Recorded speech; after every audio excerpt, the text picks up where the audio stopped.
Halo sobat, masih terkait dengan pembahasan tentang sajak-sajak Chairil Anwar palsu. Ini sudah merupakan video keempat saya yang secara khusus mengupas tentang puisi bertajuk Cinta dan Benci. Namun berbeda dengan ketiga video saya sebelumnya yang secara langsung mengupas tentang puisi cinta dan benci itu sendiri, kali ini saya akan membahas sebuah hasil kajian sastra yang mengulas tentang puisi Chairil Anwar palsu tersebut dalam tinjauan semiotik katanya. Lalu, seperti apakah hasil kajian ilmiah yang katanya menerapkan teori semiotik itu? Nah, untuk lebih jelasnya, silakan simak video selanjutnya sampai selesai setelah yang satu ini.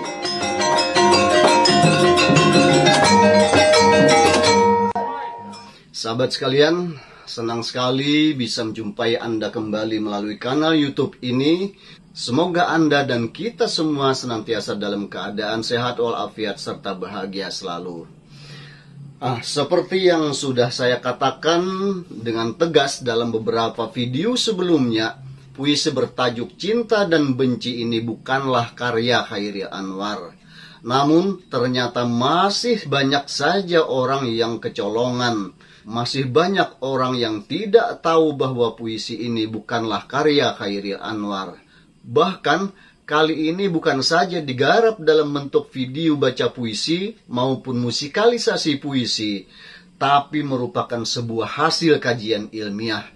Video ini saya temukan di kanal YouTube Efrinaldo Prayoga dengan judul Pembahasan mengenai teori semiotik dalam puisi Cinta dan Benci karya Chairil Anwar.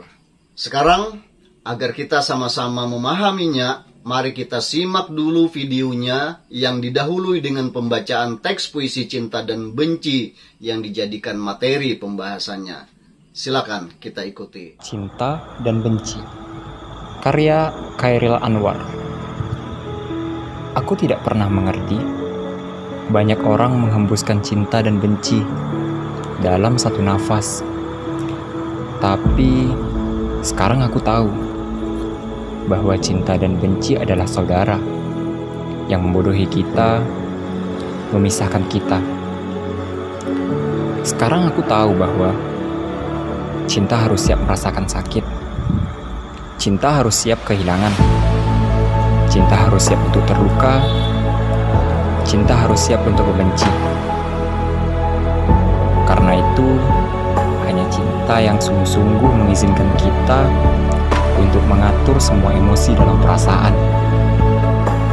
Setiap emosi jatuh, keluarlah cinta. Sekarang, aku mengetahui implikasi dari cinta. Cinta tidak berasal dari hati, tapi cinta berasal dari jiwa, dari zat dasar manusia. Ya, aku senang telah mencintai. Karena dengan melakukan itu, aku merasa hidup. Dan tidak ada orang yang dapat merebutnya dariku.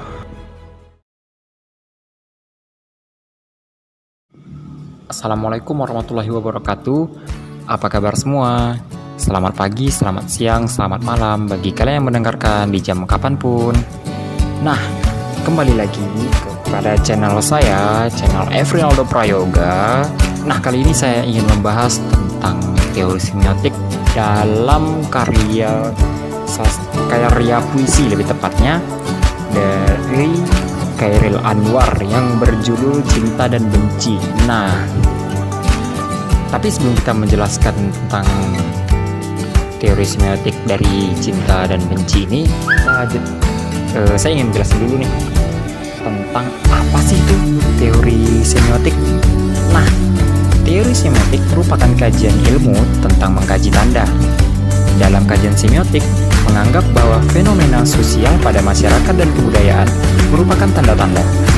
Nah, tanda sendiri dibagi dua, menjadi penanda dan petanda. Nah, untuk jenis-jenisnya sendiri, jadi ada 3 jenis nih. Ada icon, simbol, dan indeks. Icon merupakan tanda hubungan antara penanda dan petanda. Sedangkan simbol adalah tanda yang merupakan hubungan antara tanda dan petanda berdasarkan perjanjian masyarakat. Dan indeks adalah tanda yang memiliki hubungan alamiah antara tanda dan petanda yang bersifat memiliki hubungan sebab dan akibat. Nah, kita udah jelasin nih. Oke, puisi yang sudah saya bacakan tadi. Nah, kita bakal jelasin dulu nih tentang icon dari puisi cinta dan benci. Ikonnya adalah aku tidak pernah mengerti. Banyak orang menghembuskan cinta dan benci dalam satu napas. Nah, maksud penulis adalah penulis tidak paham kenapa seseorang bisa mencintai dan merasa benci dalam waktu yang sama.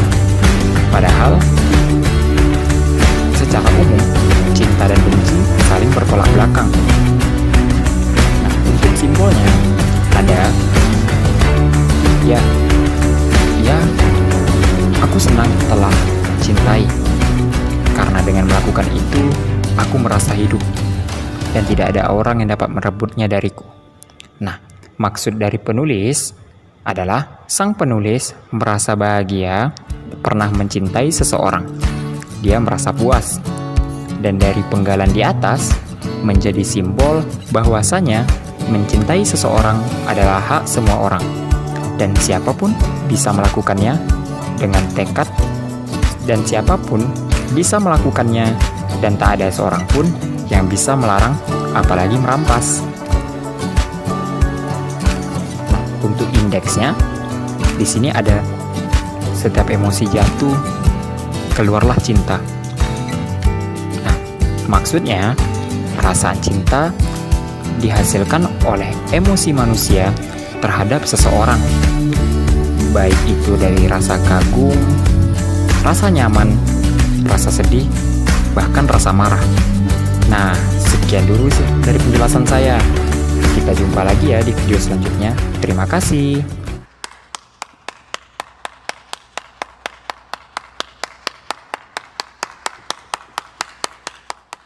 Sahabat sekalian, begitulah hasil kajian ilmiah yang katanya menggunakan teori semiotik tersebut. Jika Anda kebetulan seorang sarjana sastra atau sastrawan, atau setidaknya seorang peminat sastra, Anda pasti akan segera menemukan beberapa kejanggalan dalam pembahasan tersebut. Kejanggalan pertama, sekali lagi perlu saya ulang, puisi bertajuk Cinta dan Benci tersebut bukanlah karya Chairil Anwar, melainkan karya seorang penulis pemula yang baru belajar menulis puisi. Masalah ini sudah saya tegaskan secara berulang-ulang dalam beberapa video sebelumnya, bahkan mungkin sudah puluhan kali. Kejanggalan kedua, judul yang digunakan dalam video tersebut juga tidak memenuhi syarat-syarat judul yang baik untuk sebuah hasil karya ilmiah. Untuk lebih jelasnya, saya bacakan kembali judulnya ya. Pembahasan mengenai teori semiotik dalam puisi Cinta dan Benci karya Chairil Anwar. Nah, dengan judul seperti itu, berarti yang dijadikan objek pembahasan bukanlah puisinya, melainkan teori semiotik yang ada di dalam teks puisi tersebut. Padahal, dengan dasar logika sederhana saja, kita akan tahu bahwa di dalam sebuah puisi tidak mungkin ada teori semiotik. Ini sangat mustahil, bro. Mana ada teori semiotik di dalam puisi? Puisi yang manapun. Oleh karena itu, kalau boleh saya betulkan, judul tersebut sebenarnya dapat diperbaiki dengan beberapa alternatif sebagai berikut. Nah, silakan Anda lihat dan baca sendiri pada halaman yang saya tampilkan berikut. Sebagai alternatif pertama untuk perbaikan judul tersebut, pembahasan semiotik terhadap puisi Cinta dan Benci karya Chairil Anwar. Kedua, pembahasan puisi Cinta dan Benci karya Chairil Anwar dengan pendekatan semiotik. Alternatif ketiga, Telaah puisi cinta dan benci karya Chairil Anwar dalam tinjauan semiotik. Kemudian yang keempat, kajian semiotik puisi cinta dan benci karya Chairil Anwar, dan sebagai alternatif kelima, puisi cinta dan benci karya Chairil Anwar ditambah dengan subjudul tinjauan semiotik. Akan tetapi, karena teori atau pendekatan semiotik sendiri dikembangkan oleh beberapa pakar sehingga memunculkan berbagai versi, maka teori tersebut dapat dipersempit lagi menjadi seperti ini. Misalnya, tinjauan semiotik Michael Raftery atau perspektif semiotik Roland Barthes misalnya. Sebab dalam sebuah karya tulis ilmiah atau KTI, semakin spesifik judul yang kita gunakan, tentu akan semakin representatif karena dapat mewakili gagasan pokok yang ingin kita sampaikan kepada pembaca. Sebaliknya, semakin luas judul yang kita gunakan, maka semakin tidak jelas pula gagasan yang ingin kita sampaikan kepada orang lain atau kepada pembaca. Kemudian, sebagai kejanggalan yang ketiga, penjelasan tentang beberapa konsep dasar dalam teori semiotik itu sendiri masih sangat kabur. Hal ini karena sang pembicara tampaknya memang tidak memiliki referensi yang jelas sebagai acuan pembahasannya, juga tidak menguasai tentang teori semiotik itu sendiri. Nah, mengenai pengertian semiotik itu sendiri misalnya, dia mengatakan seperti ini, teori semiotik merupakan kajian ilmu tentang mengkaji tanda.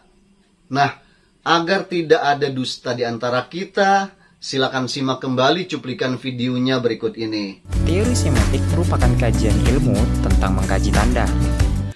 Nah, padahal sudah umum diketahui bahwa secara ringkas saja saya katakan, semiotik adalah suatu cabang ilmu yang mengkaji tentang tanda-tanda. Jadi bukan tentang mengkaji tanda, bro. Istilah semiotik sendiri merupakan sebutan dalam tradisi Amerika yang dirintis oleh Charles Sanders, sedangkan dalam tradisi Eropa yang dikembangkan oleh Ferdinand de Saussure lebih populer dengan sebutan semiologi. Selain itu, penjelasan tentang konsep penanda dan petanda juga tidak jelas rujukannya. Apakah kedua konsep yang lazim disebut dyadic system itu berasal dari Ferdinand de Saussure, Charles Sanders, Roland Barthes, Charles Morris, D.W. Vokema, Michael Raftery, Umberto Eco, dan lain-lain. Namun begitu, kedua konsep ini biasanya dikaitkan dengan nama Ferdinand de Saussure. Selanjutnya, kejanggalan yang keempat dapat kita temukan lagi pada saat sang pembicara menjelaskan tentang tiga konsep dasar yang lazim disebut triadic system, yaitu icon, index, dan simbol. Dalam videonya tadi, dia menyatakan seperti ini. Oke, untuk lebih jelasnya, sekarang saya ulang saja pernyataannya. Ikon atau icon merupakan tanda hubungan antara penanda dan petanda. Penjelasan ini sangat tidak jelas. Apa sebenarnya yang dimaksudkan dengan pernyataan tanda hubungan antara penanda dan petanda? Sebab di sini tidak dijelaskan atas dasar apa hubungan itu dibangun. Lalu, sang pembicara menjelaskan lagi. Sedangkan simbol adalah tanda yang merupakan hubungan antara tanda dan petanda berdasarkan perjanjian masyarakat. Nah, untuk penjelasannya tentang simbol ini agaknya lebih jelas karena di sini sudah disebutkan apa yang menjadi dasar hubungan tersebut, yaitu berdasarkan perjanjian masyarakat. Namun tetap saja terasa kabur. Kenapa? Karena di sini dia tidak secara konsisten menggunakan pasangan istilah dalam dyadic system tersebut, yaitu penanda dan petanda. Dalam penjelasannya malah disebutkan hubungan antara tanda dan penanda. Selanjutnya, sang pembicara menjelaskan lagi, dan indeks adalah tanda yang memiliki hubungan alamiah antara tanda dan pertanda yang bersifat memiliki hubungan sebab akibat. Nah, kalau kita perhatikan dengan cermat, penjelasan ini juga sangat kabur karena kalimatnya yang bertele-tele dan cenderung tumpang tindih. Apa sebenarnya yang dimaksudkannya dengan frasa memiliki hubungan alamiah? Selain itu, dia masih saja menyebutkan hubungan antara tanda dan penanda, bukan antara penanda dan petanda. Ini jelas penggunaan istilah yang serampangan. Sebab ketiga istilah tersebut, yaitu tanda, penanda, dan petanda, masing-masing memiliki pengertian khusus yang berbeda-beda satu sama lain. Dalam perspektif semiotik, tanda adalah istilah umum yang biasanya digunakan dalam arti sesuatu yang mewakili sesuatu. Tanda itu sendiri bisa berupa penanda atau yang menandai, maupun petanda atau yang ditandai. Tambahan lagi, penjelasan tentang semua konsep dasar tersebut tidak disertai dengan contoh-contoh yang konkret untuk masing-masing istilah tersebut, sehingga sangat sulit untuk dipahami oleh mereka yang masih awam dengan teori semiotik. Bahkan, orang yang menguasai teori semiotik pun mungkin akan merasa bingung ketika membaca pengertian-pengertian yang disajikan oleh sang pembicara dalam video ini. Oleh karena itu, agar lebih mudah dipahami, sekarang izinkan saya menjelaskannya secara ringkas, khususnya tentang ketiga jenis tanda yang disebut triadic system tadi, atau yang biasa disebut dengan sistem tripihak. Ketiga konsep tanda ini berasal dari teori semiotik yang dikembangkan oleh Charles Sanders Peirce, atau yang biasa disebut dengan model semiotik Peircean. Nah, silakan Anda cermati sendiri pada halaman yang saya tayangkan ini. Yang pertama, ikon atau icon, yaitu hubungan antara penanda atau yang menandai dan petanda atau yang ditandai berdasarkan atas keserupaan atau kemiripan. Jadi ikon adalah tanda yang menggambarkan sesuatu. Nah, sebagai contoh bisa saya katakan seperti ini. Misalnya di tengah kota Semarang dibangun sebuah patung Pangeran Diponegoro. Nah, patung Pangeran Diponegoro itu adalah ikon dari Pangeran Diponegoro itu sendiri, yaitu sebagai pahlawan nasional atau manusia yang sesungguhnya yang digambarkan oleh patung tersebut. Nah, kemudian selain itu, misalnya lagi lukisan bunga mawar, itu merupakan tanda ikonis dari bunga mawar atau tumbuhan yang sesungguhnya. Selanjutnya, yang kedua, indeks, yaitu hubungan antara penanda atau yang menandai dan petanda atau yang ditandai berdasarkan atas kedekatan dan bersifat sebab akibat. Indeks adalah tanda yang menunjukkan sesuatu. Nah, sebagai contoh lagi, asap yang mengepul adalah indeks atau tanda yang menunjukkan adanya api. Saya ulang, asap yang mengepul adalah indeks adanya api. Kemudian, contoh lain, jejak kaki harimau di permukaan tanah merupakan tanda indeks jika adanya harimau yang telah lewat. Kemudian yang ketiga, simbol, yaitu hubungan antara penanda dan petanda berdasarkan atas konvensi atau kesepakatan para pemakainya. Simbol adalah tanda yang melambangkan sesuatu. Sebagai contohnya, lampu lalu lintas berwarna merah adalah simbol atau perlambangan agar semua pengendara berhenti. Demikian juga lampu hijau misalnya berarti boleh terus para pengendara, kemudian lampu kuning harus berhati-hati.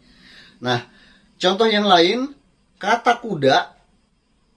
Ya, kata kuda merupakan tanda simbolis dari kuda atau binatang yang sesungguhnya. Jadi kata-kata, kata benda apa saja yang biasa kita kenal, itu adalah contoh simbol dari apa yang disimbolkannya, atau penanda dari apa yang ditandainya. Nah, sahabat sekalian, demikianlah yang dimaksudkan dengan ketiga konsep dasar dalam kajian semiotik tersebut, khususnya dalam model semiotik Peircean. Setelah memahami pengertian ketiga istilah tersebut, Sekarang mari kita buktikan apakah penerapan teori semiotik dalam video ini sudah tepat. Untuk itu, supaya kita tidak gagal paham, mari sama-sama kita simak kembali cuplikan videonya berikut ini. Ikonnya adalah aku tidak pernah mengerti. Banyak orang menghembuskan cinta dan benci dalam satu napas. Nah, maksud penulis adalah penulis tidak paham kenapa seseorang bisa mencintai dan merasa benci dalam waktu yang sama. Padahal secara umum cinta dan benci saling bertolak belakang. Nah, untuk simbolnya ada ya aku senang telah cintai karena dengan melakukan itu aku merasa hidup dan tidak ada orang yang dapat merebutnya dariku. Nah, maksud dari penulis adalah sang penulis merasa bahagia pernah mencintai seseorang. Dia merasa puas. Dan dari penggalan di atas menjadi simbol bahwasanya mencintai seseorang adalah hak semua orang. Dan siapapun bisa melakukannya dengan tekad, dan siapapun bisa melakukannya, dan tak ada seorang pun yang bisa melarang, apalagi merampas. Nah, untuk indeksnya di sini ada setiap emosi jatuh, keluarlah cinta. Nah, maksudnya perasaan cinta dihasilkan oleh emosi manusia terhadap seseorang, baik itu dari rasa kagum, rasa nyaman, rasa sedih, bahkan rasa marah. Nah, sekian dulu sih dari penjelasan saya. Nah, bagaimana menurut sampean? Apakah penerapan teori semiotik atau pendekatan semiotik terhadap teks puisi cinta dan benci dalam video tadi sudah benar atau sudah tepat? Kalau saja Anda mau mencermati kembali penjelasan saya tentang ketiga konsep tadi, tentu Anda akan dapat menyimpulkan bahwa kajian semiotik dalam video tersebut adalah sebuah kajian yang super ngawur. Sebab apa yang dilakukan oleh sang pembicara atau pembahas dalam video tadi hanyalah mencoba memahami makna puisi dengan teknik parafrase. Sama sekali tidak menunjukkan sebuah kajian semiotik. Dengan pendekatan parafrase atau diparafrasekan, lalu dia menafsirkan pengertian dari puisi tersebut atau makna puisi tersebut. Ini sama sekali tidak menunjukkan sebuah penerapan teori semiotik atau pendekatan semiotik terhadap puisi tersebut. Jadi, kini sudah jelas bagi kita bahwa sang pembicara atau pembahas dalam video tadi sebenarnya dia tidak memahami teori semiotik atau pendekatan semiotik, tapi sudah sok-sokan mau mengkaji puisi dengan teori semiotik. Sudah itu diposting di YouTube lagi. Kacian deh lo. Ingat, sebuah informasi yang sudah dipublikasikan di YouTube atau di media manapun, entah itu berupa informasi biasa, baca puisi, apalagi berupa hasil kajian ilmiah, maka siapapun, saya ulang, siapapun boleh membahasnya, mengkritiknya, bahkan mengkanter pendapat tersebut jika memang tidak benar. Misalkan saya memposting sesuatu, seperti dalam video ini misalnya, jika informasi yang saya sampaikan salah, maka saya harus siap-siap untuk disalahkan. Bahkan kadangkala bukan hanya disalah-salahkan begitu saja, tapi dibully, dicaci maki, bahkan dikatakan macam-macam oleh para penonton. Nah, ini hal biasa yang sudah sering terjadi di dalam dunia maya ketika para netizen menonton atau membaca karya kita yang sudah dipublikasikan di media sosial atau di laman-laman internet. Oke sahabat sekalian, demikian dulu yang dapat saya share kepada Anda. Semoga bermanfaat untuk menambah atau memperkaya wawasan kesastraan Anda. Akhir kata, terima kasih atas perhatian Anda. Mohon maaf atas segala kekurangan. Sampai jumpa kembali pada kesempatan mendatang. Jangan lupa ikuti terus obrolan saya dalam video-video selanjutnya. Salam literasi.